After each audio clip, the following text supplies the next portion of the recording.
Gak suka mobil Cina. Nanti perawatannya gimana? Emang gak ada yang bagusan apa selain mobil Cina? Cepet rusak Ya, itulah sebagian alasan orang Indonesia kalau disuruh beli mobil Cina.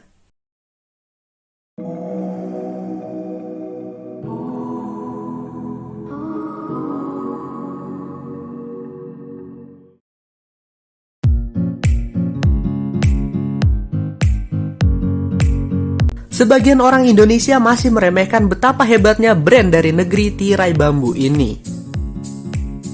Bukan hanya mobil, tapi dari fashion hingga barang elektronik lainnya masih dianggap sepele oleh orang Indonesia. Tapi sebenarnya brand dari Cina terutama mobil mempunyai suatu poin plus yang tidak dimiliki oleh brand-brand lain. Contohnya, kalau kita bandingkan dengan Wuling Cortez dan Innova, mulai dari harga hingga fitur pasti jauh lebih unggul Wuling Cortez. Kalau masalah tenaga, ampun deh. Nah, jadi pada video kali ini gue akan ngebahas lebih dalam tentang mobil buatan Cina yang dipandang oleh orang Indonesia hanya sebelah mata. Atau kita akan ngebahas putar mobil buatan Cina.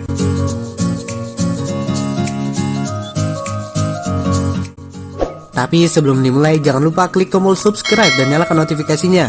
Like apabila kalian suka dengan video seperti ini. Lanjut.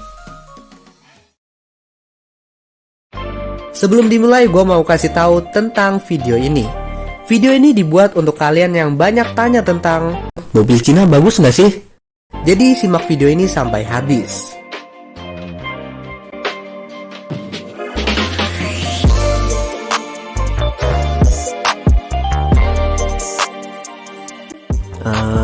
Yang ditakutin oleh orang Indonesia apa sih tentang mobil Cina? Masalah durability? Tenang aja cuy. Kebanyakan mobil Cina udah punya pengalaman di perindustrian otomotif. Contohnya Wuling, DFSK, dan lain-lain.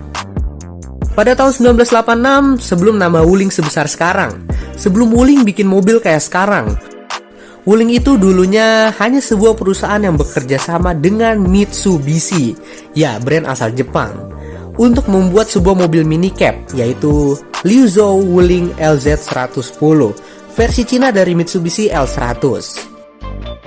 Part-partnya dari Mitsubishi, namun Wuling terus belajar, dan akhirnya terciptalah Wuling LZ110. Terus di tahun 2001-nya, Wuling akhirnya bekerja sama dengan SAIC Motor dan General Motor. Oke, SAIC Motor itu merupakan perusahaan otomotif terbesar di Cina, ya kayak Astra di Indonesia. Nah, jadi walaupun Wuling adalah brand asal Cina, tapi dulunya dia pernah bekerja sama dengan perusahaan asal Jepang coy. Jangan sembarangan. Ya, Wuling bagus bang. Terus MG sama DFSK gimana? Yang katanya nggak kuat nanjak. Oke. Mobil yang per tahunnya bisa terjual sebanyak 100.000 lebih. Masa tiba-tiba nggak kuat nanjak? Dan itu pun dari pihak DFSK-nya juga bingung coy. Karena katanya pada saat pengecekan tidak ada kendala pada mobil yang nggak kuat nanjak tersebut. Ya lagian aneh-aneh aja dah. Masa bisa nggak kuat nanjak? Terus 100.000 mobil lainnya gimana tuh? Perasaan aman-aman aja dah. Nah, untuk MG memiliki kepanjangan Morris Garage yang merupakan sebuah perusahaan otomotif asal Inggris yang sudah berdiri sejak lama. Tapi belakangan ini MG telah dibeli oleh perusahaan asal Cina bernama Nanjing Automobile. Pasreng anjing. Nah, jadi intinya nggak usah lah ngejudge mobil Cina jelek, gampang rusak, bla bla bla bla bla.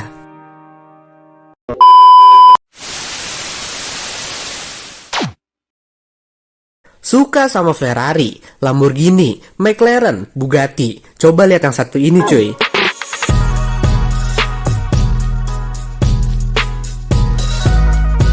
NIO EP9, supercar listrik asal Cina yang sempat menjadi mobil listrik tercepat di Nürburgring. 0-100 bisa ditempuh dalam waktu 2,7 detik aja cuy. Dan bisa tembus hingga 200 mph. Iya, mile per hour. Mempunyai tenaga sebesar 1360 horsepower. Ini mungkin bisa dibilang lawannya Rimac Nevera. NIO juga sampai sekarang mengikuti ajang balap Formula E dari tahun 2014 hingga sekarang. Nah, dari sisi ajang balap aja udah bisa nyaingin brand lain cuy. Gokil. Inovasi-inovasi yang dikembangkan ke dalam mobil-mobil buatan Cina sudah sangat luar biasa, mulai dari EV compact car hingga yang besar. Membuat supercar yang brutal, mengikuti ajang balap, hingga menyalin desain brand lain. Salah cuy. Hingga membuat mobil sendiri untuk kepala negaranya. Sama halnya seperti Rusia yang membuat mobil untuk kepala negaranya, Cina pun membuat sebuah mobil untuk kepala negaranya, yaitu Hongqi L5, yang merupakan mobil Cina termahal di Shanghai Auto Show pada tahun 2013. Nani? Oh ya nggak tahu. Harganya pada saat itu menyentuh angka 800.000 US dollar atau kisaran 12 miliar rupiah. Hongqi L5 ini sebenarnya mempunyai pendahulu yang hadir di tahun 1966 dengan nama Hongqi CA770.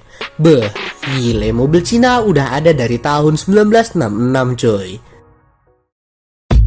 Nah, begitulah kehebatan Cina yang membuat inovasi unik dan diterapkan kepada mobil-mobilnya. Ya, walaupun di Indonesia brand asal Tiongkok ini hanya mempunyai merek yang terbatas, tapi lebih baik dicoba dulu.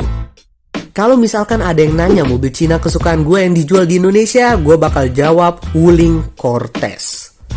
Alasannya apa? Karena apa ya?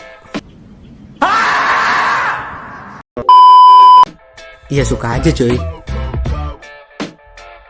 Gue bikin video ini bukan untuk ngejudge brand Jepang itu apalah, dan juga gue nggak bilang brand Cina itu bagus. Enggak cuy. Yang ngambil kesimpulannya kalian aja. Itu semua terserah kalian. Kalian juga pasti punya jawabannya masing-masing.